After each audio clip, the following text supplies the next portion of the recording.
Ahoy lads, we're back at making videos again. Today we'll be doing a Sonic Frontiers review. I'm sorry for not uploading for the past 2 weeks. I kind of was sick and I could not do anything, like at all. I was like in bed, not being able to make videos. But now I'm able to make videos again, and why not make a Sonic Frontiers video or a review on it? Because I enjoyed the game and I want to give my opinion on the game and see what you guys think. There will be spoilers. So click off the video if you don't want to see them, and let's get into it. So to start off, we're going to start with the story. I'm not going to get too deep into the story because, well, didn't get enough clips for the story. But basically, Eggman is plotting some scheme. He gets into trouble. He gets Sonic's friends into the trouble. Sonic's fine, but he has to save his friends. Gotta do some things, to save them. Beat some people. After he beats all these people, he saves his friends. Happy day, victory to Sonic.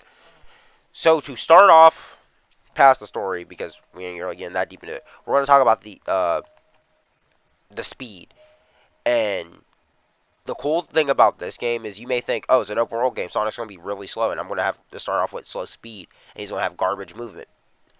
Actually, no. You're able to change how fast Sonic can run, and also change, how deep you turn in and out. So you're able to change his turning controls and how fast he starts off running, which is really good because I had to do a little bit of manipulating with it because I felt Sonic was a little bit too slow in the beginning of the game. Well, the first level felt like he was a little bit too slow and he wasn't turning well enough. So I changed it up a bit and the game felt better. We're going to talk about the open world about the game. Now, the open world about the Sonic game is that technically there are like 5 technically. There's technically 5 open worlds. I'm only going to talk about the first 3 because of the main important ones, and I didn't get footage for the last 2 because I suck. But basically, the 3 open worlds that are in the game, well, 5, they are really cool, and you can do a lot of stuff in them. So while exploring the open worlds, you'll find these challenges that you can do, and when you do certain challenges, they'll unlock a percentage of the map. But also, whenever you beat the challenges, you'll be able to get these rails that you can slide onto transversal through the map even faster instead of just running on the ground, which helps out a lot because sometimes it's kind of hard to get to certain places, and the rails help you get to the places that you want to get into the different worlds. It's very convenient. And there's like all types of fun mini challenges that you can do. Early game, they're pretty easy. They're not even that hard even later in the game. Some of them might get like a little bit tricky. Like there's this one where you gotta like homing attack and put an orb through a hole. I probably have footage and probably have a clip showing right now, but it kind of sucked. I'm not gonna lie. Sorry about that notification, but it kind of sucked. It wasn't that great. I didn't like it. I got stuck on it a little bit, but the graphics, it's a Sonic game.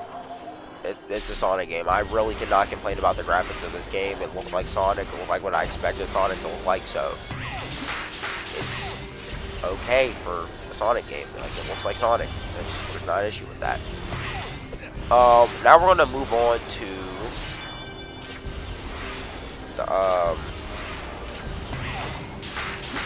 we're gonna talk about collectibles in the game.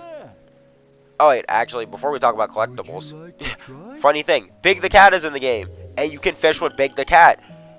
I know, crazy, funny, great. So basically, Big the Cat will be, you have to go to like one of these cyber gates and go through it, and then you'll be able to talk to Big and, fish with Big.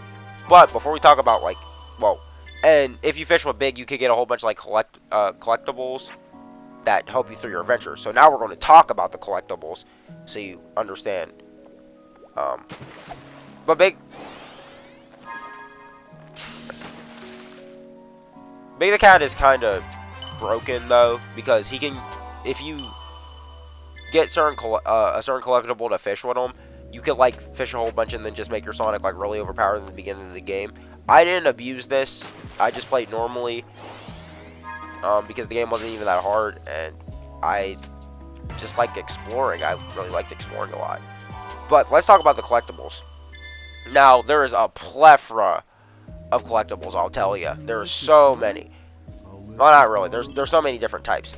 So, you have these things called memory tokens, and in each different stage, there's different memory tokens. Well, there's different looking memory tokens. They're not different, but they're different looking memory tokens that you have to collect to progress through the story. But, you know, the certain characters. Amy's looks like hearts. Knuckles looks like little medallions, and Tails looks like wrenches. And you give them to them, and you progress through the story that way. Other collectibles that are in these worlds that you can get are these little buddies that are called Coco. And if you collect a certain amount of Coco, and you head to the I forget the name of the character, but I call him the Coco Father. If you give him enough of the Cocos, you are able to choose if you want to raise your stamina or not your stamina. You want to raise your speed or you want to raise your ring capacity, which is really nice. I raised up my speed a whole bunch because I like going fast and zooming. I didn't really raise up ring capacity that much because that was whatever. And yeah, that's what your Cocos are used for. And they're really cute and adorable. Then there's these things that look like kind of like pears and red spiky hearts. Now you give them to a different Coco type character that I call Coco Uncle. But he has a different name, but I call him Coco Uncle. And when you give him the heart, or the red heart, or the pear looking thing, he ups your defense and your attack. And you may think, okay, why my defense? What defense is whatever a Sonic game? Well, whenever you raise your defense, you basically drop less rings whenever you get hit by enemies. So that's a cool thing. And then when you're exploring and you kill certain enemies, you'll be able to get these like gear-looking things to open these gates that will allow you to go to cyberspace levels. But before we talk about cyberspace levels, before we talk about cyberspace levels, there are also these purple coins that you take to Big, so you're allowed to fish with Big, and it's not hard to get them. It's pretty easy. Just look around and you'll find them, and you give them the Big, and you can fish, and you know, you can also get all these other collectibles via fishing. So, which is why fishing is kind of broken and overpowered. But after that, now we're going to talk about the cyberspace levels. And the cyberspace levels are basically your traditional like formatted levels where you go in and you just try to get to a goal and try to get S rank. The cyberspace levels are really cool. I like the cyberspace levels. I think the music is really good. I think the music is an absolute banger in this game. But talking about the music or whatever, not the music, talking about the levels, there are a lot of throwbacks, not throwbacks, what are they called? I think it is throwbacks actually, or I can't find the word, but basically there's a lot of like old resemblance in like old levels of Sonic games, but they like kind of change it up a bit to make it feel kind of new, but like still keeping the same like vibe of like that old level. Like 3-1 is basically White Jungle from Sonic Adventure 2, and this is like on the third open world stage, but 3-1 is literally White Jungle, and it's like so cool. And I was like, wait, these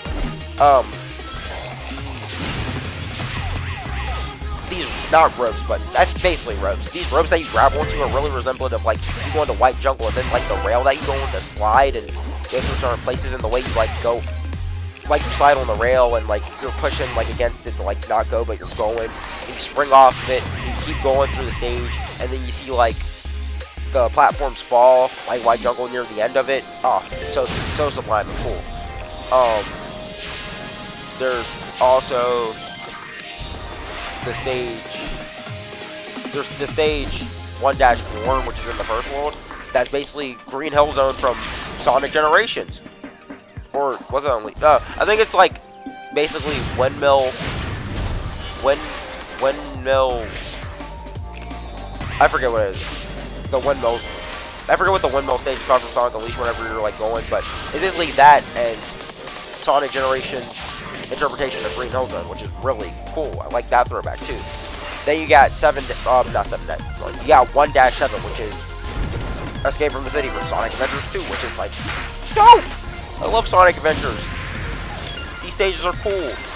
Then after that, you have 2-2, which is Dragon Road from Sonic Unleashed. And it's like, dang, this is really sick.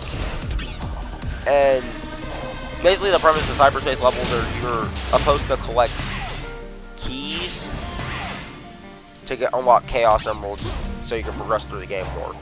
But the cyberspace levels are really fun. I like them a lot.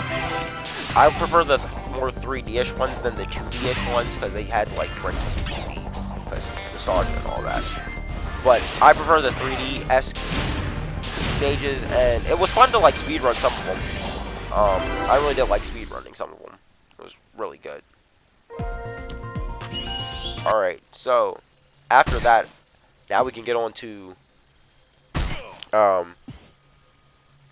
the bread and butter, so to speak, of the game, which is the enemies and the combat. But first we'll talk about the combat.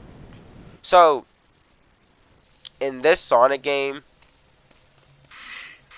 you have, since it's an open world game and you know you need to fight enemies and there's combat, you have a skill tree. And there's a whole bunch of loaded different skills that can help you through the game and basically be versatile through it, but certain skills are locked behind like story progression, so you have to like explore the story to get like the rest of your skills, but most of them are pretty useful. Alright lads, so for this part of the video I'm just going to show the combat clips of me doing all the different variations of the skill tree moves, and then I'm going to just put the boss fights, the main boss fights at the end of the video, and wrap it up because I don't have enough time to talk about the other bosses, and I won't have enough like storage on my capture card. So sorry, but I think this game is a 7.5 out of 10. Good game. Really liked it. Better of the Sonic games that we've had. And the music just for these fights absolutely slaps. I hope you enjoyed the rest of the video. I'll see you guys on the next one. Love you. Bye.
have served your purpose.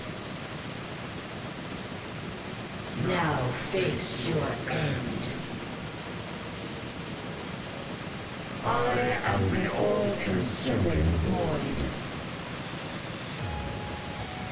What can one mote of golden light illuminate within this? Countless stars, countless worlds, countless lives.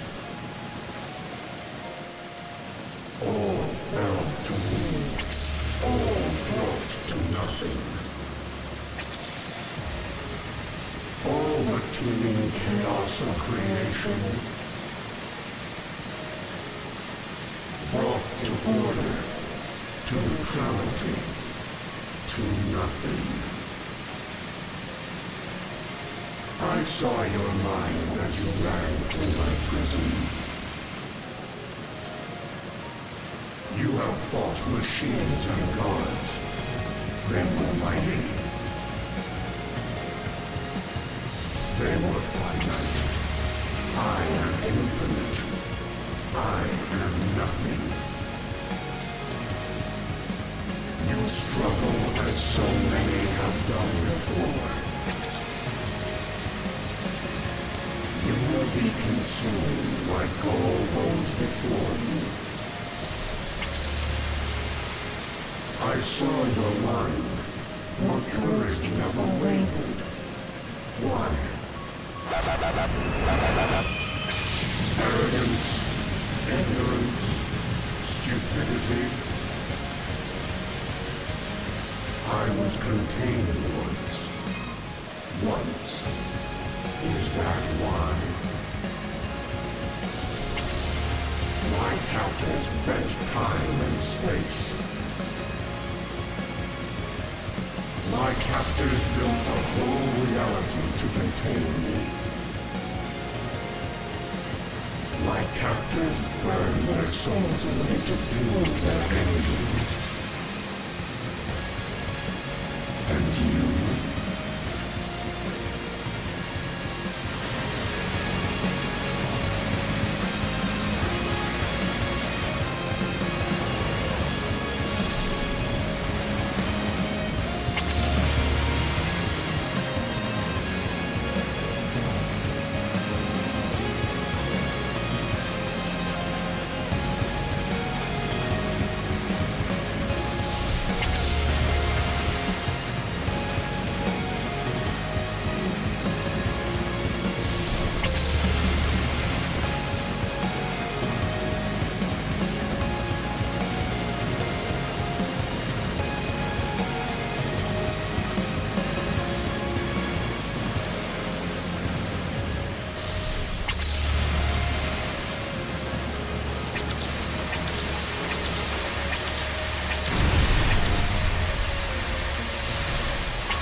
You glitter.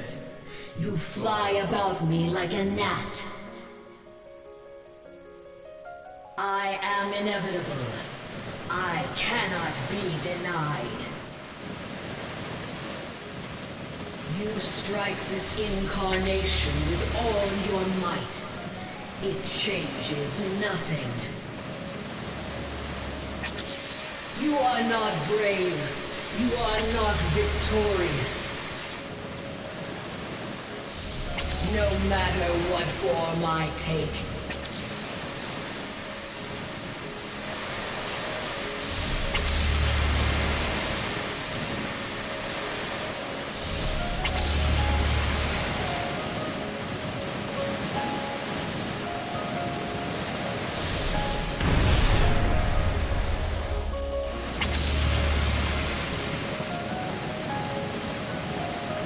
The end comes for you all.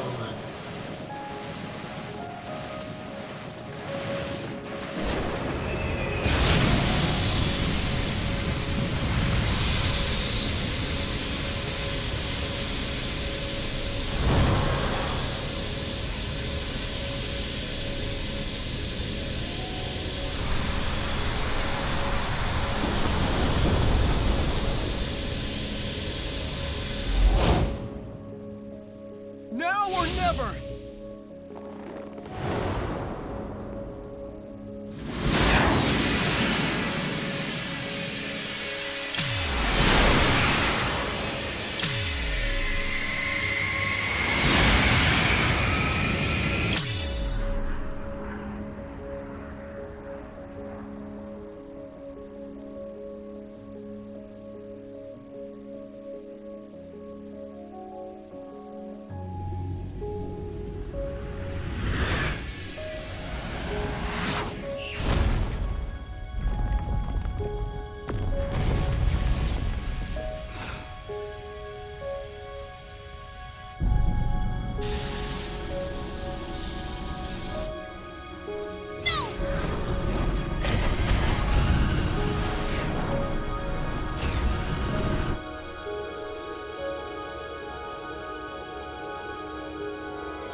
Please, look after